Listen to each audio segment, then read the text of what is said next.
Bom dia, queridos alunos das turmas de segundo ano, sede anexo. Eu preparei esse vídeo para vocês, certo? Para corrigir a atividade da semana passada. Eu sou a professora Janaína Cruz. Nós tivemos uma aula através do Google Meet, semana passada, quarta passada, onde eu expliquei o conteúdo, que é o uso dos porquês, e também nós analisamos algumas questões, certo? Preparatórias para vestibular e concurso público, sobre o uso dos porquês, que cai muito em concurso público, em vestibulares variados, e ficou como atividade de classe. Depois, eu expliquei a atividade de casa que vocês fizeram e já entregaram para as suas professoras. Então, nós falamos da etiqueta digital, o comportamento que nós temos nessas aulas do Google Meet. Falamos de motivação, a questão de exercitar a mente, trabalhar o corpo, os sonhos, que nós não podemos desistir dos nossos sonhos, nós temos que perseverar e lutar para isso. Então, só relembrando os principais momentos da nossa aula. Vocês que assistiram a aula colocaram o uso dos porquês, né, como tema da nossa aula.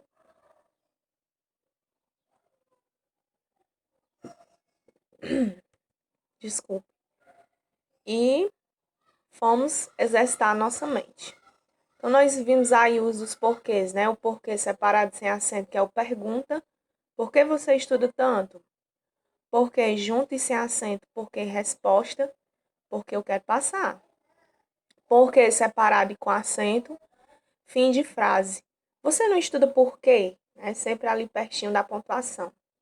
E o porquê substantivo. Não entendi o porquê dessa pergunta. Então, expliquei todo o conteúdo com essas dicas de estudo. Houve anotações no caderno e nós fomos às questões. Depois eu vou disponibilizar no grupo esse slide para quem quiser dar uma analisada nessas questões, certo? São muito boas. São apenas 5 questões sobre o uso dos porquês de vestibulares e concurso público. E aí, depois que vocês analisarem, eu vou dar o gabarito para o professor entregar a vocês e vocês analisarem e ver se acertaram a questão, ok? Mas hoje nós vamos corrigir a atividade da semana passada, do dia 12 de agosto. Então, logo no cabeçalho é importante você não esquecer de colocar sua série, turma, nome do professor e data. Desculpe. Então, a primeira questão, nós temos aí: assinale a alternativa que associa, respectivamente, as características e função social aos gêneros mencionados abaixo. Então, ao assistir esse vídeo de correção da atividade, é importante você estar com a sua atividade feita em mãos, né? O seu caderno, para você conferir, tirar suas dúvidas e ver se acertou ou não as questões, certo? Então, se você já pegou o seu material, vamos lá. Nós estamos revendo o descritor 9 e o descritor 10, que é relacionado aos gêneros textuais, para que vocês reconheçam os vários tipos de gêneros textuais que existem e também compreendam qual o propósito comunicativo, para que eles servem. Então, na primeira questão, nós temos aí a característica 1. Pequena narrativa em que os animais são as personagens protagonistas. Apresenta uma crítica ao comportamento humano por meio da atitude de animais. Esse gênero serve como distração e moralização, pois apresenta determinados valores considerados socialmente aceitos.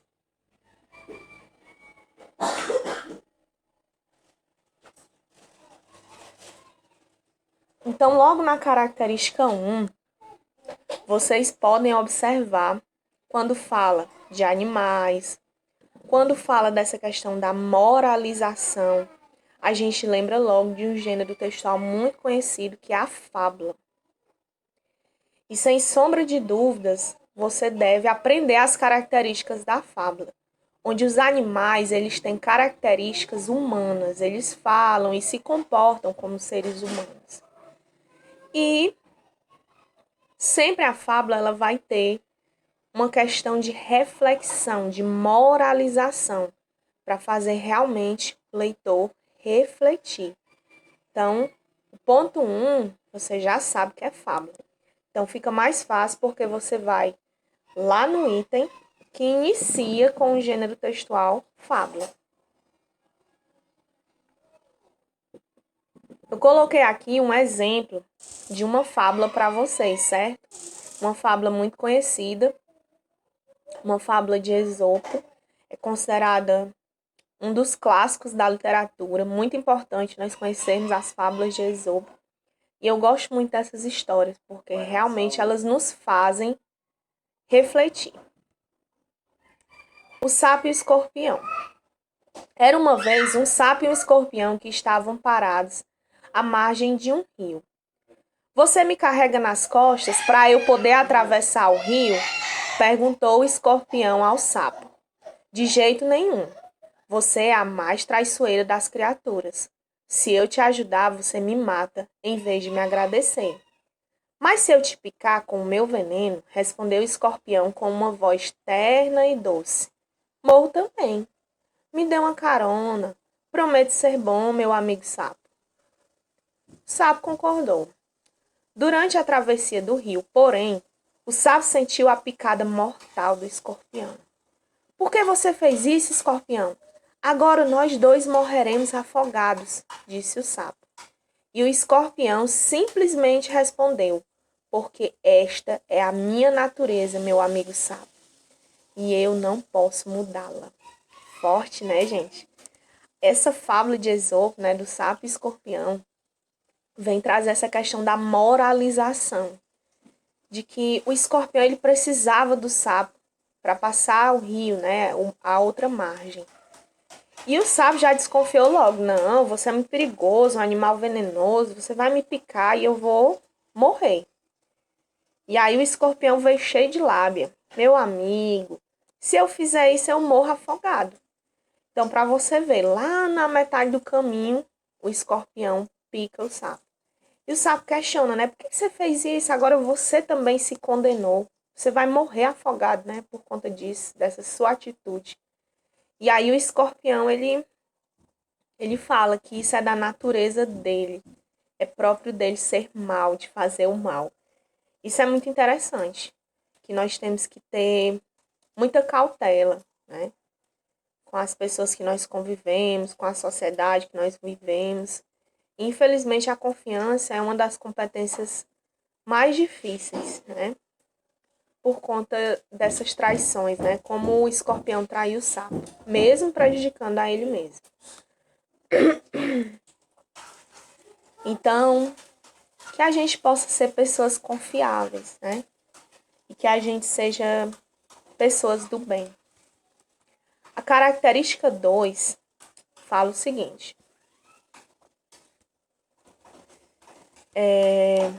Só voltar aqui para a característica 2. Texto com linguagem verbal e não verbal.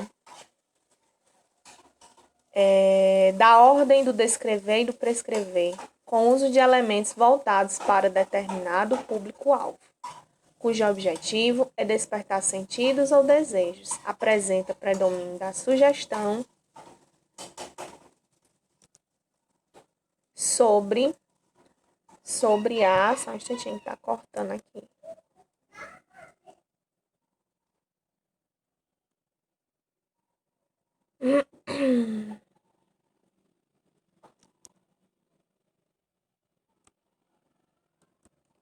Saiu cortado.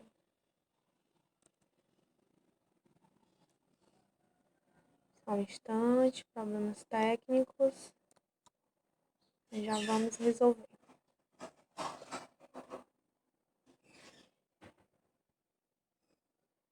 Agora dá certo.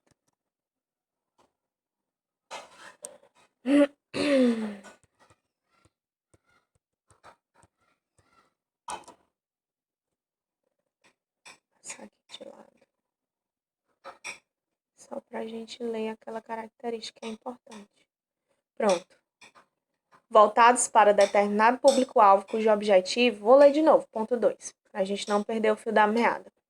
Texto com linguagem verbal e não verbal, da ordem do descrever e do prescrever, com uso de elementos voltados para determinado público-alvo, cujo objetivo é despertar sentidos ou desejos, apresenta predomínio da sugestão sobre a informação. Então, quando a gente vê aí um texto com linguagem verbal e não verbal, né, que está ali trazendo esses elementos voltados para determinado público-alvo, né, o objetivo é o quê? Despertar sentidos, desejos. Nós lembramos logo de um gênero textual muito utilizado no nosso dia a dia, no nosso meio, que é a propaganda, certo? Temos aí a propaganda do Big Mac, mais bebida média, McLanche Feliz, aí os valores, né? Sempre quando a gente vai no shopping,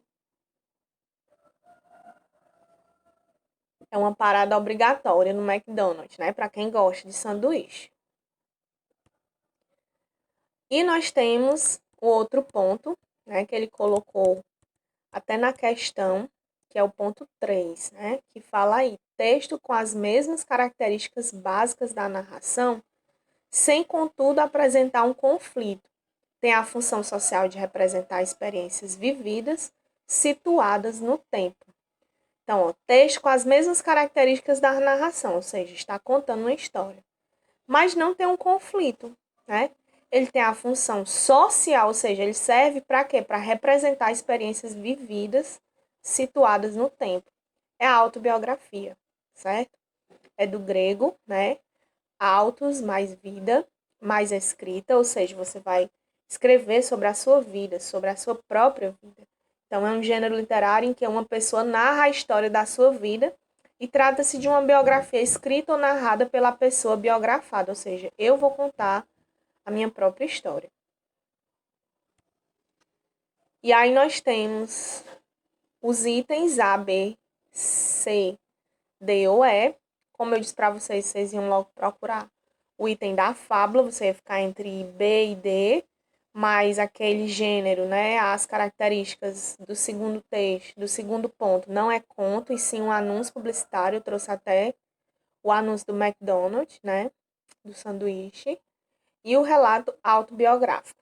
Então, questão super fácil, tenho certeza que vocês acertaram item D. Agora, nós vamos rever aí o uso dos porquês, certo? Eu coloquei um conteúdo na atividade para auxiliar vocês a relembrar como utilizar corretamente os porquês. E é muito importante a gente utilizar os porquês, né, de forma correta, tanto na redação, para que você consiga atingir uma boa nota na competência 1, como em concursos públicos e vestibulares. Então, você vai rever aí as regrinhas que eu tenho certeza que você anotou no seu caderno e nós vamos corrigir as últimas duas questões. Super fácil a atividade.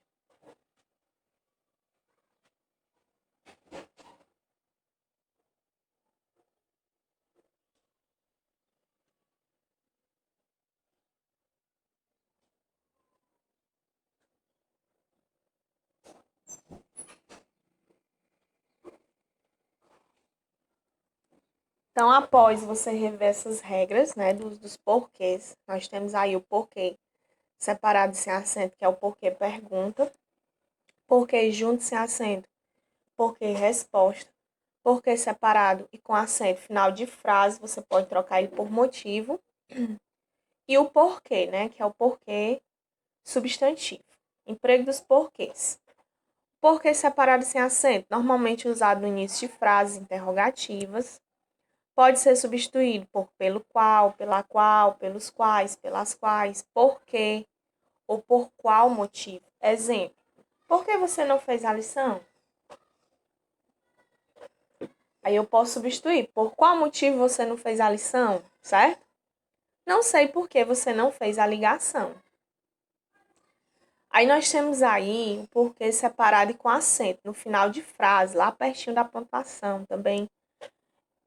Auxilia bastante para que você possa identificar que é o porquê separado e com acento, né? Você não fez a ligação? Por quê? Lá no finalzinho de frase. Agora vamos aos porquês juntos. Primeiro sem acento. Em respostas para explicação ou causa, pode ser substituído por pois. Exemplo: não reclame, porque é pior. Ou seja, não reclames, pois é pior. Ele não fez a ligação porque não a atendeu. Ele não fez a ligação, pois não a atendeu, né? Tá dando a causa ou explicação. Interessante. E o porquê junto com acento, sempre que houver o artigo ó antes dele, né? Eu posso colocar um artigo antes. Então, ele é um substantivo, né? E eu posso também substituir por motivo ou razão. Não sei o porquê dessa bagunça. Olha aí o ó antes, né? Então, junto e com acento, esse porquê. E eu posso trocar por motivo. Não sei o motivo, desculpa, dessa bagunça. Vamos aos exercícios? Então, corrija aí na sua atividade. Preencha as lacunas em branco do texto com porquê separado sem acento, porquê junto e sem acento, porquê separado e com acento e porquê junto com acento. Aí eu coloquei um textozinho, certo? Gabriela tem 4 anos e está naquela fase dos porquês. Seu Otávio estava na sala, lendo o jornal, quando... Papai,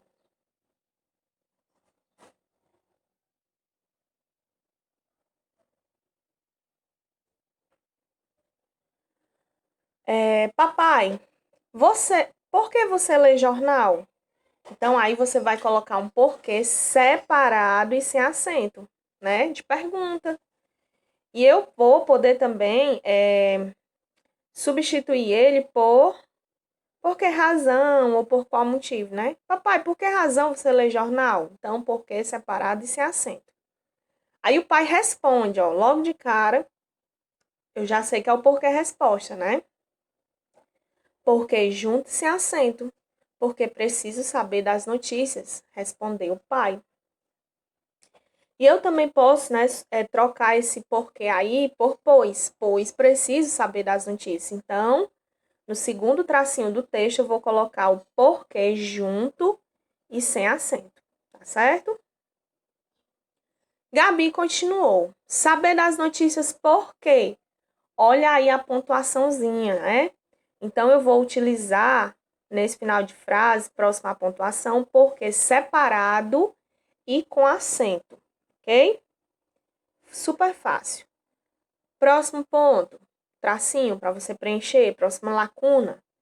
Por que preciso ficar bem informado? Mais uma vez eu vou usar o porquê junto e sem acento, né, de respostas. Também posso trocar esse porquê por pois, né? Pois preciso ficar bem informado. O pai respondeu ainda paciente. Próximo traço.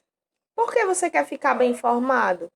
Ela está perguntando por que separado e sem acento, que eu também posso trocar por qual motivo ou por qual razão, né?